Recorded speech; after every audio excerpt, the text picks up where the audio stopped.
My husband's negligence almost unalived our 2-year-old twins. My husband and I have 5 kids. 2 are mine from a previous relationship, but he's raised them for over 10 years and calls them his own. Together, we have 3 more, including our youngest 2-year-old twin girls. Lately, things have been rough. My husband has been out of work for months.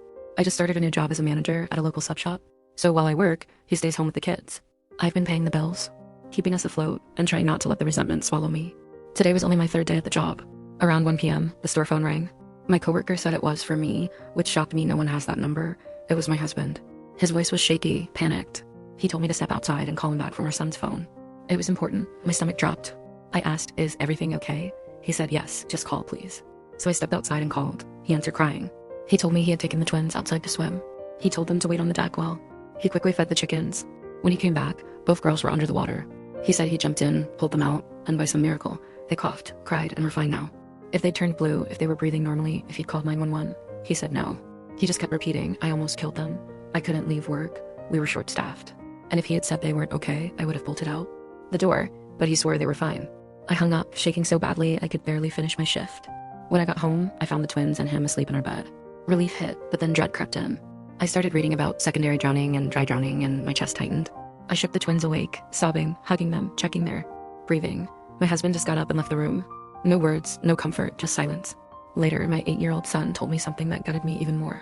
He said my husband admitted that when he pulled the girls out, Twinbee looked like she was giving up, like she was dying in his arms. I can't get that image out of my head. Our marriage has already been rocky. He says he doesn't feel loved, but truthfully, I've been exhausted from begging him to try. Now, with him jobless, me carrying all the bills, and this accident, I don't even know what we are anymore. And here's where it gets darker. The next day, I went to the pool. Their floaties were untouched. The gate to the pool area wasn't latched. It was wide open, and then I saw something else. Wet footprints, not just tiny ones, but larger ones leading away from the pool toward the shed. When I asked my husband how long the girls had been under, his story shifted.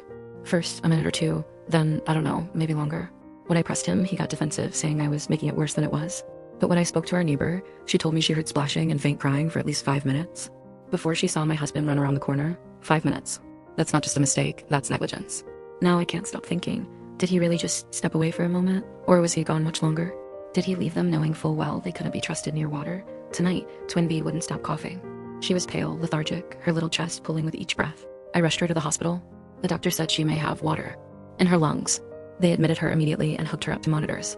As I sit here in this cold hospital room, staring at my baby hooked up to wires, I can't stop replaying it all.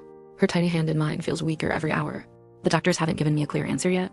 They just say they're watching her closely, and I can't shake this thought.